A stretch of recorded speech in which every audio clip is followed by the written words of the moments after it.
waxaa is soo taraya in mucaaradkii ay laba u kala jabeen oo runtii waxa waa laba waxa u kala jabaan inay qabiil u kala jabeen xataa runtii waxa waa hawiye iyo daarad wax noocaas oo kale inay u kala jabeen shirarka aad arkaysaan hadda ka socda magaalada Muqdisho waxa uu ku kooban yahay beesha hawiye oo kaliya ayaa la leeyahay beesha daaradna waxay leedahay anaga shir kale ayaan qabsan doonaa oo mucaaradka ah meeshii aan cirka sugayna ayaa ciryaamo ka timid ayaan maqli jiray hadda waxaa yaab ah meeshii nimankii mucaaradka ahaa ee runtii intay midoobaan iyaga waxa waa dawladdan wax ka riixanayna waatay runtii wax badan ku celcelin jireen inay hadda maanta iyaga laba u kala jabaan oo runtii ay isu raadsanayaan inay haddana waxa waa shir qabsadaan beelaha daarood meel kamid Nairobi ama waxa waa Kismaayo inaan ku laabano oo runtii hadda waxa waa wararka aan helay ay tahay in lagu kari laayahay Maxamed Cabdullaahi Farmaajo iyagu hadda isku dayay waliba inay Maxamed Cabdullaahi Farmaajo waxa waa runtii ay ku soo biireen oo ay u tusaan in lagu kala baxay wax noocaas marka runtii waa wax laga naxo waa wax tragedy maanta waxa waa niman waxa waa laha shalay dawladdan wax ka tuuranayna waxbaan ka ridanayna inay maanta waxa iyaga laba u kala jabaan qaybna ay ku shiraan magaalada Muqdisho oo runtii ay kuwa kale ay leeyihiin beelaha hawiye kaliya ayaa ku shiraaya shirarkaas ka socda madaxweynaha hore gurigiisa Sheekh Shariif Sheekh Axmed oo runtii wax waa lagu tilmaamayo beelaha hawiye kaliya ayaa ku shiraaya runtii anaga waxba inooma hayaan in waxa waa hadda is urursanayaan Saciid Cabdullaahi Danne iyo Axmed Maxamed Islaan iyo dhammaan waxa waa mucaaradkii kale waxa waa ka soo jeeda beelaha daarad marka waxa waa in 2026 haddana waxa waa inay waxa waa runtii u kala baxaan mucaaradkii qabiil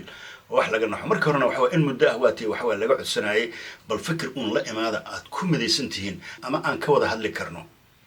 marka waxa waa intaas soo wax fikir Soomaaliya soo bandhigin waxa ay lahayn fikir waa hayna anaga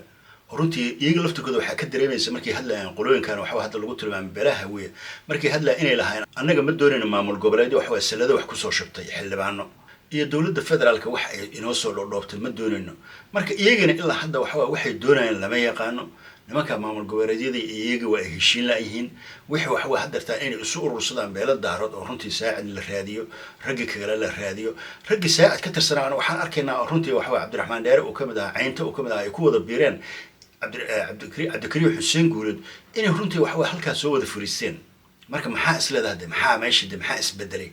حتى حزبية لو شير جريه إن ما أنت وحوى بيليه وين يقولون شران أو هو يساعد كجري هو فرماجو كجري أنت يتيم كيسي إن وحوى رجع يسوق على ميرمان محاكي أنا ومرك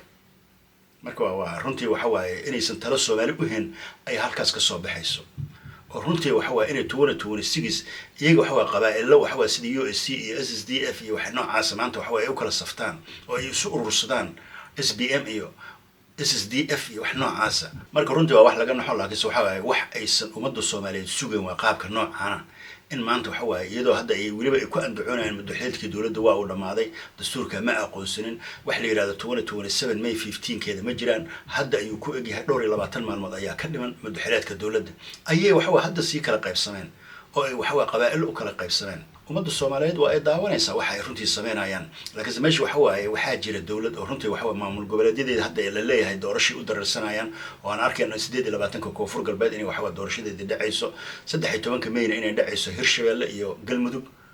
waqooyi barina waxa waa runtii ay dhacayso dawlad deegaankeedii marka calaamadahaas ayaa umada Soomaaliyeed waxay ku farxaan waxaan leeyahay gabagabadii waa wax laga naxo in maanta waxa waa mucaaradkii wada socday shalay Kismaayo ku shiray Nairobi ku shiray Muqdisho ku wada shiray xalana imaal waxa dawladda kula shiraysay ilaa iyo dakaale dawladda ay kula shiraysay in maanta waxa waa iyaga waxa u kala qaybsamaan qabaa'ilo runtii waxa waa wax laga naxo marka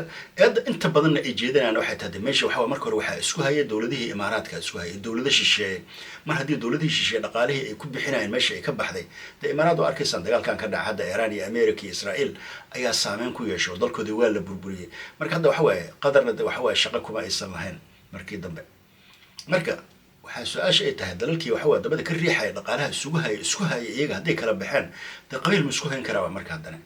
inay wax haddana bari si kala meermaan ayaa soo baxayso oo hawiyii uu si kala meermo kuwa daarad sheeganaa inay si kala meermaan marka waa wax laga naxo laakiin waxa dawladnimo wax inoo dhaama ma lahan dawladnimada aan u soo wada noqono taasaan leenahay